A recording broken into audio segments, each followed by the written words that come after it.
So ఇందులో గత సంవత్సరంతో పోలిస్తే 2024తో పోలిస్తే 34% క్రైమ్ రేట్ తగ్గింది. So last year total FIRs 9,555 register అయితే ఈ సంవత్సరం 6,314 రిజిస్టర్ అయ్యాయి. ఇందులో మేజర్గా మనకి మేజర్ హెడ్స్ చూసినప్పుడు బాడీలీ అఫెన్సెస్ 18% తగ్గాయి. క్రైమ్ అగైనెస్ట్ ఉమెన్ 1% మాత్రం ఇంక్రీజ్ అయింది. ప్రాపర్టీ అఫెన్సెస్ 3% తగ్గాయి.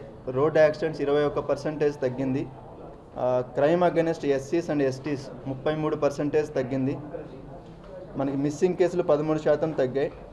పోక్సో కేసెస్ మాత్రం పెరిగాయి, మనకు 38% పెరిగాయి. సో టోటల్ లాస్ట్ ఇయర్ మనకి 39 కేసెస్ రిజిస్టర్ అయితే ఈ సంవత్సరం 54 కేసెస్ రిజిస్టర్ అయ్యాయి.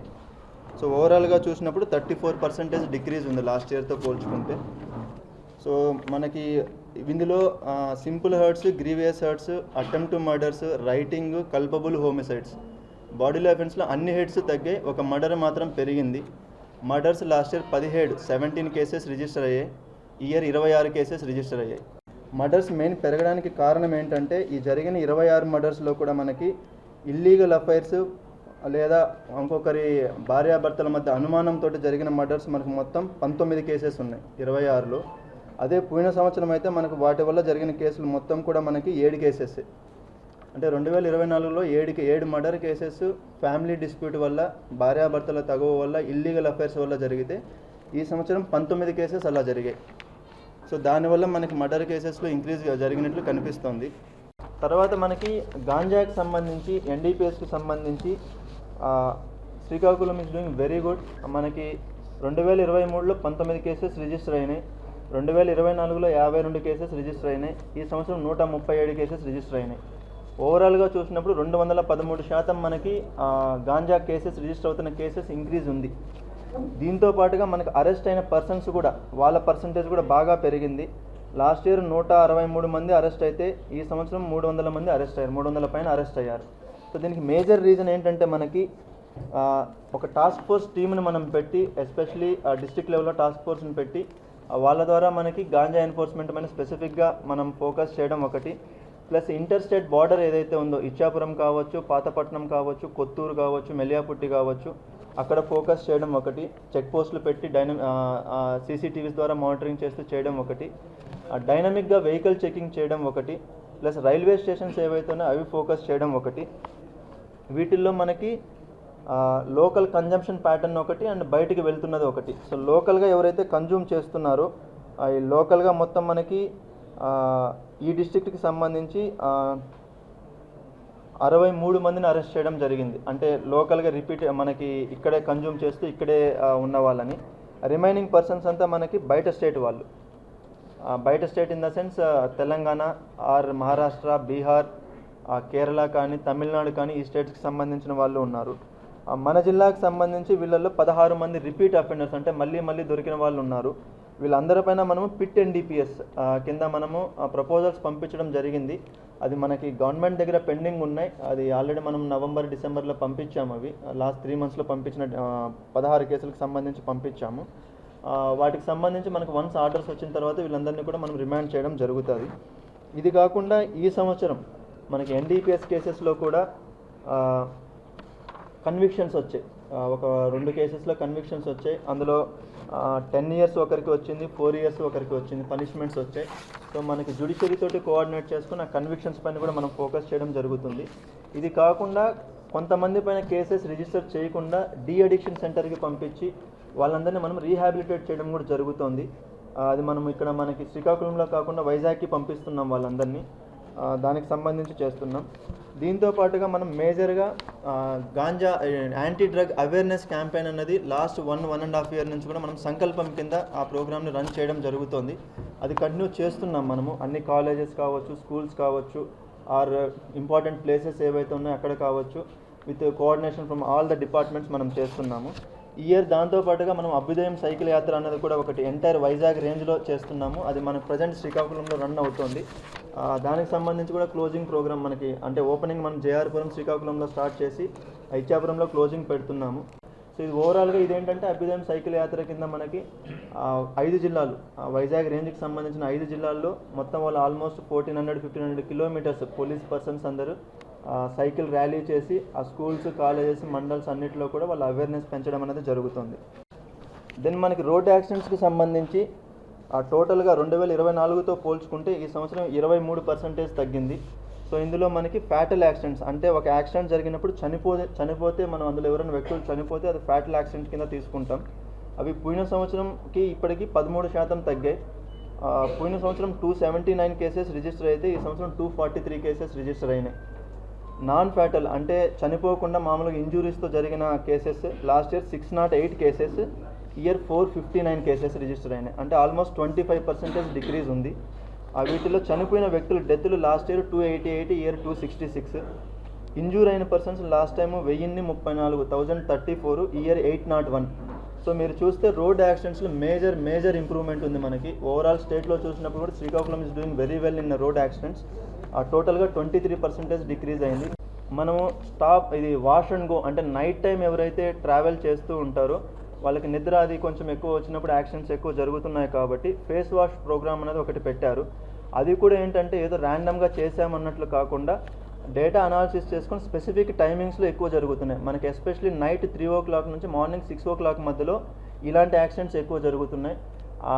అది కొన్ని స్పెసిఫిక్ ఒక 8 ప్లేసెస్లో మనము కంటిన్యూస్గా ప్రతిరోజు నైట్ 1 o'clock నుంచి మార్నింగ్ 6 o'clock వరకు చేయడం అనేది జరుగుతుంది.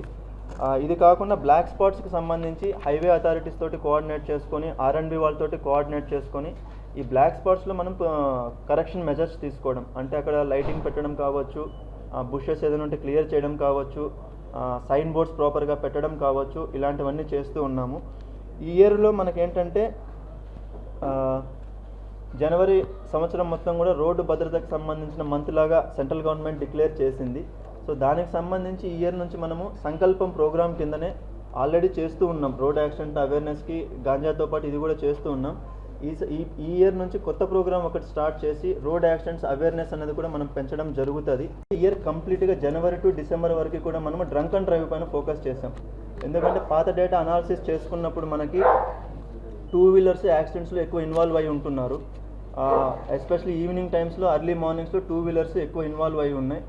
మేజర్గా అందుకని చెప్పి 2 వీలర్స్ పైన మనము ఫోకస్ చేసి, అందులో కూడా ఎస్పెషలీ తాగి డ్రైవ్ చేయడం వల్ల యాక్సిడెంట్స్ ఎక్కువ జరుగుతున్న రీజన్ ఇక్కడ ఈ డిస్ట్రిక్ట్లో ఎక్కువ ఉంది కాబట్టి దానిపైన ఫోకస్ చేసి ఎన్ఫోర్స్మెంట్ చేయడం అనేది జరిగింది. దీనికి సంబంధించి లాస్ట్ ఇయర్ 2400 కేసెస్ రిజిస్టర్ అయితే ఇయర్ 6338 కేసెస్ రిజిస్టర్ చేశాం. అందులో 38 మందికి జైలు శిక్ష కూడా పడింది. అంటే వాళ్ళకి వారం రోజులు కావచ్చు, నెల రోజులు కావచ్చు, 2 నెలలు కావచ్చు, కోర్టుకి సబ్మిట్ చేసి వాళ్ళకి రిమాండ్ చేయడం కూడా జరిగింది.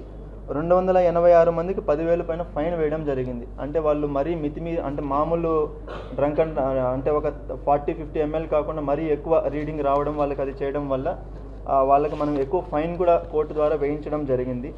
సేమ్ దీనినే ఇది కాకుండా డ్రైవింగ్ లైసెన్స్ని సస్పెండ్ చేయించడం, క్యాన్సిల్ చేయించడం కూడా 223 మందికి మనం పంపించాం. అందులో 62 మందికి ఆల్రెడీ కంప్లీట్ అయింది, మిగిలిన వాళ్ళకి కంప్లీట్ అవ్వవలసి ఉంది. సో ఇది కేవలం మనం ఒక డ్రంక్ అండ్ డ్రైవ్ పైన ఫోకస్ చేయడం వల్లనే ఒక స్పెసిఫిక్ టార్గెట్ పెట్టుకొని ఎన్ఫోర్స్మెంట్ చేసాము అది. సో ఇయర్ అది కంటిన్యూ చేస్తాము. దాంతోపాటుగా కూడా ఇయర్లో కొత్తగా మళ్ళీ ఏం చేస్తున్నామంటే హెల్మెట్ పైన ఫోకస్ చేస్తున్నాం. ఎందుకంటే that is the second reason మనకి యాక్సిడెంట్స్ ఎక్కువ జరగడానికి. సో ఇయర్ డ్రంక్ అండ్ డ్రైవ్తో పాటు హెల్మెట్ లేకపోతే కూడా మనం ఎన్ఫోర్స్మెంట్ ప్రాపర్గా చేయడం అనేది జరుగుతుంది. మెజారిటీ 60% పైన మనకు వస్తున్న ల్యాండ్ డిస్ప్యూట్స్కి సంబంధించే PGRS పిటిషన్స్ వస్తున్నాయి. దీనికి సంబంధించి రెవెన్యూ డిపార్ట్మెంట్ తోటి, కలెక్టర్ గారితో మనం ఆల్రెడీ కోఆర్డినేషన్ చేస్తున్నాము. ఈ MLSC mandal level committee, coordination committee ఏదైతే ఉంటుందో అది కావచ్చు, ప్లస్ మనకి ఇప్పుడు రెవెన్యూ క్లినిక్స్ అని కూడా స్టార్ట్ చేస్తున్నారు ఇప్పుడు ఈ ఇయర్ నుంచి కూడా. వాటిల్లో ఈ పిటిషన్స్ ఏవైతే ల్యాండ్ డిస్ప్యూట్స్ ఉన్నాయో, ఎందుకంటే మనకి అది ఓన్లీ పోలీస్ ఒకరే కాదు, రెవెన్యూ డిపార్ట్మెంట్, మనకి అదర్ డిపార్ట్మెంట్స్ కూడా ఇన్వాల్వ్ అవ్వాల్సి ఉంటుంది కాబట్టి అన్ని డిపార్ట్మెంట్స్ అక్కడే మనకి ఆ రెవెన్యూ క్లినిక్స్లో ఉండి ఈ ప్రాబ్లమ్స్ని సాల్వ్ చేయడానికి మ్యాక్సిమం ట్రై చేస్తారు. ఈ రౌడీ షీట్స్, సస్పెక్ట్ షీట్స్కి సంబంధించి ఈ సంవత్సరం 144 rowdy sheets, 204 suspect sheets, 1070 history sheets, మిగతా హిస్టరీ షీట్స్ అన్నీ కలిపి క్రియేట్ చేయడం జరిగింది. వీళ్ళకందరికీ రెగ్యులర్గా మనం కౌన్సిలింగ్ చేయడం, ఎవ్రీ సండే కౌన్సిలింగ్ చేయడం, లేదా ఎవరన్నా రిపీటెడ్గా అఫెన్స్లో ఇన్వాల్వ్ అవుతుంటే బైండ్ ఓవర్స్ చేయడం, ఆ ప్రాపర్ సర్వేలెన్స్ అనేది కూడా కంటిన్యూ అవుతుంది. దొంగ అన్నవాడు ఎలా ఉంటాడంటే దొంగతనం చేయడానికి ఇంట్రెస్ట్ చూపిస్తున్నాడు. అదే బయటకు వచ్చాక దొంగతనం చేయడానికి ఇంట్రెస్ట్ చూపిస్తున్నాడు, అందుకని దొరుకుతున్నాడు. దొరకడం ఎందుకు దొరుకుతున్నాడు? ముందు దొరకడం కన్నా ఇప్పుడు ఎక్కువ ఎందుకు దొరుకుతున్నారు? సర్వేలెన్స్ ఉంది కాబట్టే దొరుకుతున్నారు. ఆ సర్వేలెన్స్ని పెంచడం జరుగుతుంది. సెకండ్ థింగ్ ఏంటంటే ఇయర్ ఆల్రెడీ డ్రైవ్ ఆల్మోస్ట్ 80% 75% వరకు కంప్లీట్ అయ్యింది. ఏంటంటే అన్ని రౌడీ షీటర్స్ని, అన్ని సస్పెక్ట్ షీటర్స్ని మొత్తాన్ని జియో ట్యాగింగ్ చేస్తున్నాం. జియో ట్యాగింగ్ చేసి వాళ్ళు ఎక్కడ ఉంటారు, ఏం చేస్తున్నారు అనేది మనం సర్వేలెన్స్ చేస్తున్నాం. అది 100% ఇయర్ కంప్లీట్ చేసి వాళ్ళపైన సర్వేలెన్స్ పెట్టడం జరుగుతుంది. కొంతమంది పైన పీడీ యాక్ట్ కూడా ఇయర్ పెట్టడం జరిగింది. కొన్ని ఇష్యూస్లో పీడీ యాక్ట్ పెట్టడం జరిగింది. దానికి సంబంధించి ఇప్పటి నుంచి ఇంకా ఈ రిపీట్ అఫెండర్స్ ఎవరైతే ఉన్నారో వాళ్ళను కూడా ఐడెంటిఫై చేశాము. వాళ్ళపైన కూడా కొంతమంది పీడీ యాక్ట్ పైన ప్రపోజల్స్ పంపిస్తున్నాము. అది కూడా ఒకటి చేయడం అనేది జరుగుతుంది. సో ఓవరాల్గా చూసినప్పుడు ఆ ఎంటైర్ డిస్ట్రిక్ట్లో ఆ ఇయర్ మేజర్ ఇన్సిడెంట్స్ అన్నది 1 or 2 ఇన్సిడెంట్స్ తప్ప మిగిలినంతా కూడా కంట్రోల్డ్గానే ఉంటూ ఓవరాల్ క్రైమ్ తగ్గింది. And law and order situation కూడా మనకి పీస్ఫుల్గానే ఉంది. లాస్ట్ ఇయర్ ఏదైతే చెప్పామో crime against women and crime against children that will be the top priority. Crime against children ఏదైతే ఉందో పోక్సో కేసెస్లో దో అవి రెగ్యులర్గా జరిగేది కాకుండా ఎలోప్మెంట్ వల్ల జరుగుతున్న ఇన్సిడెంట్స్ అయినా కూడా మేము దానిపైన ఫోకస్ చేయాలి. బికాస్ చిన్నపిల్లలు కాబట్టి అది ఒకటి. రోడ్ యాక్సిడెంట్స్ ఇయర్ అయితే ఎలాగైతే సక్సెస్ఫుల్గా చేయగలిగామో still we have to focus on that. ఇంకా తగ్గించాలి దాన్ని. 23% కాదు, దాన్ని మేము 50% తగ్గించాలనేది మా టార్గెట్గా పెట్టుకుంటున్నాం నెక్స్ట్ ఇయర్కి సంబంధించి. ఎందుకంటే road accidents are always important. మనకు హైవేగా ఎక్కువ ఉంది అండ్ చాలామంది అందులో లైఫ్ని కోల్పోతున్నారు కాబట్టి అది ఒక ఫోకస్ అనేది మనకు ఉంటుంది. ఈ గాంజా ఎన్ఫోర్స్మెంట్ ఏదైతే ఉందో ఈ ఎన్డీపీఎస్కి సంబంధించి ఆ డ్రైవ్ అన్నది కంటిన్యూ అవుతుంది. అడిషనల్గా మనకేంటంటే ఈ జిల్లాకి సంబంధించి స్పెసిఫిక్గా 2 ఇష్యూస్ మనం చూస్తున్నది ఏంటంటే జాబ్ ఫ్రాడ్స్ అనేది ఎక్కువ జరుగుతుంది. ఆ జాబ్స్ ఇప్పిస్తామని చెప్పి పబ్లిక్ని చీట్ చేయడం ఏదైతే ఉందో ఆ ఒక ఆస్పెక్ట్ అనేది ఒకటి జరుగుతుంది. దానిపైన ఫోకస్ చేయవలసిన అవసరం మాకు ఉంది. ఎందుకంటే ఇప్పటివరకు వచ్చిన కంప్లైంట్స్ కొన్ని, అందులో మేము సక్సెస్ఫుల్గా చేయగలిగినవి కొన్ని ఉన్నాయి, ఇంకా పెండింగ్ ఉన్నవి కూడా కొన్ని ఉన్నాయి.